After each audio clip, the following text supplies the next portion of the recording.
अस्सलाम वालेकुम। आज हम बना रहे हैं अरबी बैंगन का सालन और साथ मज़ेदार चावल हैं। ये उबले हुए चावलों के साथ भी अच्छा लगता है और रोटी के साथ भी। तो आइए देखते हैं कैसे बनेगा। आधा किलो अरबी ली है और आधा किलो ही लंबे वाले बैंगन लिए हैं और 2 प्याज लिए हैं मैंने और 3 टमाटर लिए हैं। इनको मैंने काट लिया और आधा कप मैंने ऑयल का डाल के गर्म कर लिया और फिर मैंने प्याज इसमें थोड़े से फ्राई करने के बाद टमाटर भी डाल दिए और सब्ज़ मिर्चें भी 8-10 सब्ज़ मिर्चें हैं।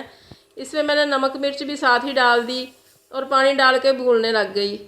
मिर्चें मैंने 1 टीस्पून डाली हैं और नमक मैंने हस्बे जायका डाला है और हल्दी मैंने 1/4 टीस्पून डाली है। जब मसाला अच्छी तरह से भुन गया तो मैंने इसमें बैंगन ऐड कर दिए और बैंगनों को मैंने ढक के 5 मिनट के लिए बनाना है। इसमें मैंने पानी बिल्कुल नहीं डाला, ये अपना ही पानी जब इनका सूख जाएगा तो फिर मैंने इसमें अरबी ऐड कर दी।